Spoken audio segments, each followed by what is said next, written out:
Hello, everyone. I'm Dr. Monty Pal, your host for the ASCO Daily News podcast, with my takeaways on selected abstracts from Day 4 of the 2026 ASCO Annual Meeting. I'm a medical oncologist, professor, and vice chair of academic affairs at City of Hope in Los Angeles. The selected abstracts from Day 4 of the meeting include a very anticipated study looking at intermediate stage hepatocellular carcinoma. We've got a study in non-small cell lung cancer done by the U.S. cooperative groups that I think warrants attention. And also a point made on Merkel cell carcinoma, a rare disease where I think that we've really needed to evaluate the role of adjuvant immunotherapy. Let's dive right in. I'm going to talk about abstract LBA 4000. This is the so-called Emerald 3 study, and it's presented by Ghassan Abu-Alfa from Memorial Sloan Kettering Cancer Center. Now, if we think about the different standards that we have for hepatocellular cancer, one is called TACE, and this refers to transarterial chemoembolization, and this is used in unresectable hepatocellular cancer. There's also the STRIDE regimen, which constitutes a single dose of tremelimumab and regular intervals of durvalumab. This has also shown benefits in overall survival in unresectable advanced hepatocellular cancer. In Emerald 3, there was a combination of these regimens as well as lenvatinib. Lenvatinib is a multi-kinase inhibitor that we use across a multitude of different malignancies. This had a complicated design, so bear with me here. Patients were randomized in a 1-to-1 fashion to either STRIDE.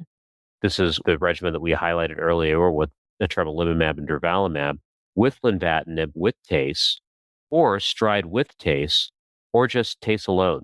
Randomization continued in a 1-to-1 fashion until the STRIDE plus lenvatinib plus TACE and TACE arms reached at least 275 patients per arm. Ultimately, 293 patients were randomized to STRIDE plus lenvatinib plus TACE, 175 to STRIDE plus TACE, and 292 to TACE here.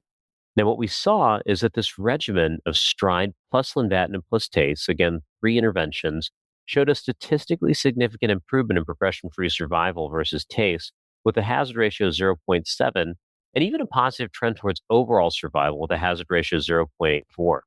The regimen of STRIDE with TACE in combination also improved progression-free survival with a hazard ratio of 0.71, so not far off, and overall survival with a hazard ratio of 0.70 versus TACE.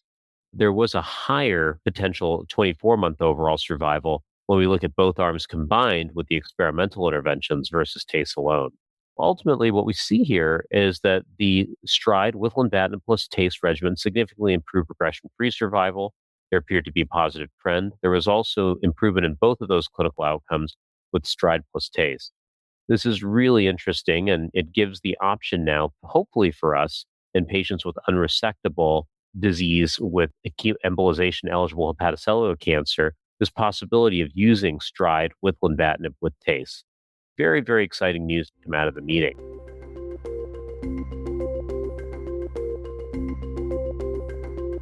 The second trial that I wanted to highlight for you all from today was Abstract 8000. This is an abstract that really looks at a setting that I think is really critical here. This is a randomized phase 3 clinical trial looking at the role of nivolumab after surgery and adjuvant chemotherapy in non-small cell lung cancer. This is known as the ALCHEMIST study. I should highlight, too, the ALCHEMIST program is sponsored by the NCI, and it screened thousands of patients with resected disease for EGFR and ALK.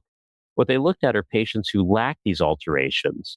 And in this particular study, patients had to have resected disease of at least 4 centimeters or lymph node positivity.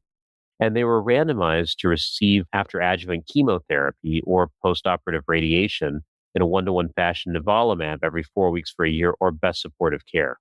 A total of 935 patients were randomized in this trial. And what we ultimately saw was that there was not any significant improvement in disease-free survival. Median DFS was 71 months versus 68.8 months in the observation arm with a hazard ratio of 0.97. Even if we looked at those individuals that were PD-L1 high with a PD-L1 staining of greater than 50%, we still didn't see any significant benefit in terms of disease-free survival. I'm of the mindset that these adjuvant trials are so important, whether positive or negative.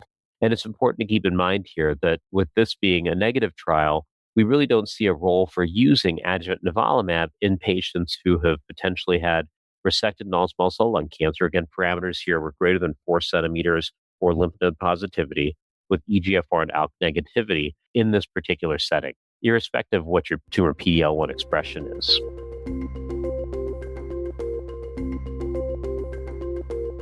Lastly, today, I'm going to highlight an important abstract that I think may potentially have the potential to change practice. This is the STAMP study.